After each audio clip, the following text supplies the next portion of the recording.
This video will help provide an overview of Zoom. It's going to focus mostly on how to schedule your recurring class meeting, getting your meeting link to provide to the students, and how to run the meeting, kind of manage the classroom using the Zoom interface.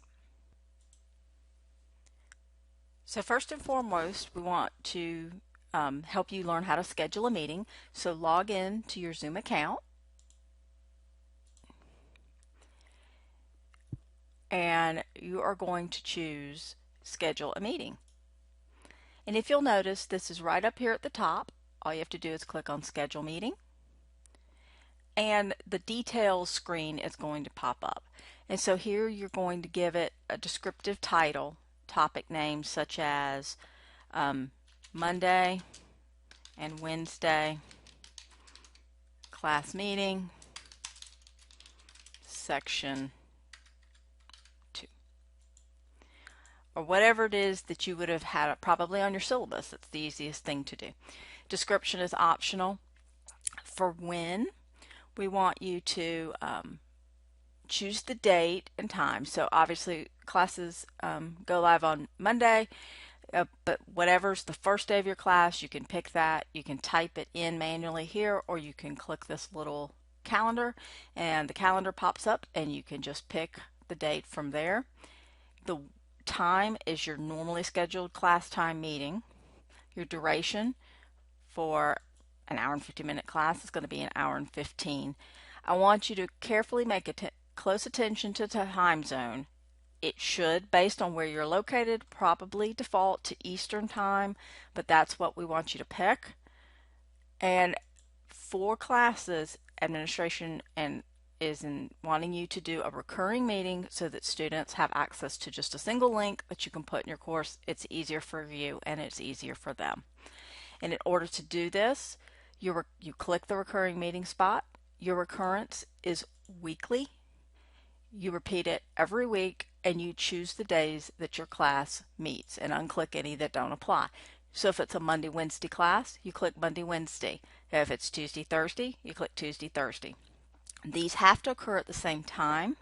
So if you do have, say, a lab that occurs on a different day of the week and it's at a different time, then you will have to create a separate recurring meeting for that. But that's a special situation that a lot of you will not have. So if you do and you have trouble, you can certainly contact the Center for Teaching Excellence and we will help you with that. But the good news is if your lab is at the same time, then you can just pick that third day. And then the way we want you to handle the end date is for you to pick the end date of the semester. And again, you can type it in, you can pull up the little calendar. So even if we go back to regular on ground before the end of the semester, this way you are covered through the end of the semester. For academic instruction, do not click registration required and do not click require meeting password. We want students to be able to get in as easy as possible. Under video, recommend you leave host and participant off. What that does is that allows you an opportunity to get into your classroom each time, kind of get your bearings, set yourself up, and then you can turn on your camera instead of you launching it and it's immediately your face as you're trying to maybe drink your coffee. So just, that's a recommendation. It's not a requirement, but I do think you'll appreciate it in the end. Leave audio set to both. And under meeting options, this is important. We want you to make sure that you record the meeting automatically in the cloud. So it's probably going to be defaulted to on the local computer. Do not leave it there. Change it to in the cloud.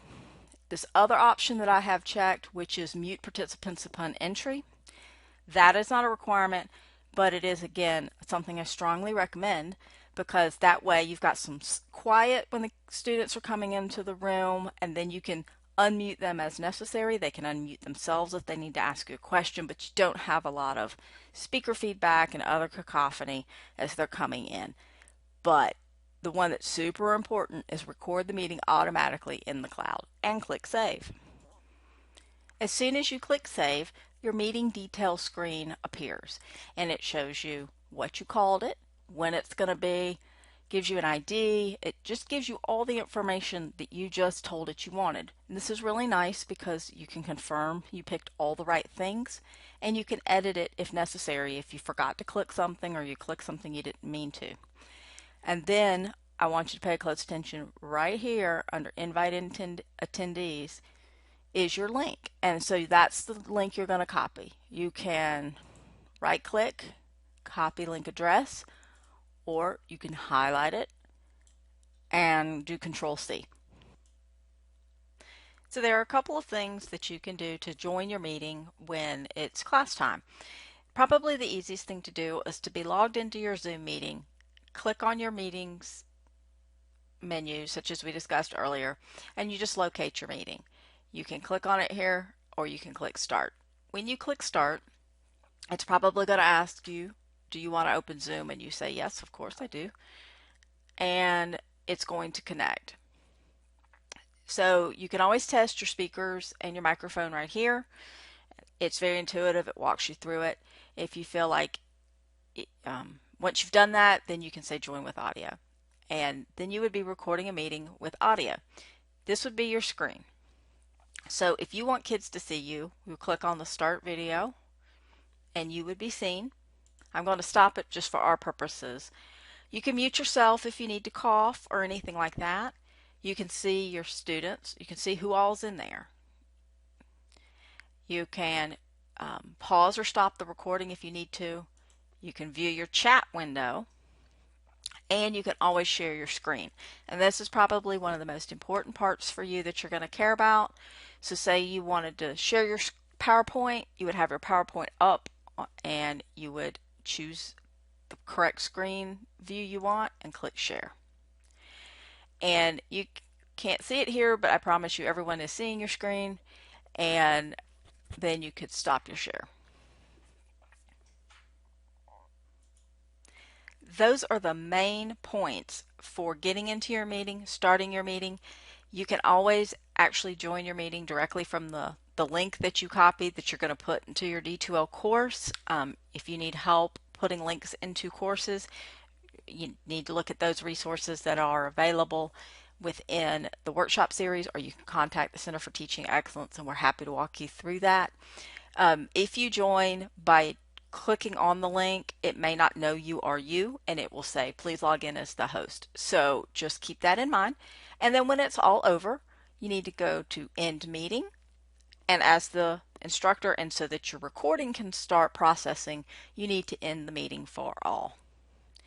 And that takes care of everything. But if you have concerns or you run into trouble, give the Center for Teaching Excellence a call for help with some of the logistics, and you can always reach out to the D2L Brightspace Help Desk because they oversee the admin of your account. So if you're having trouble logging in or that kind of thing, you would see them for that. Thank you, and keep on.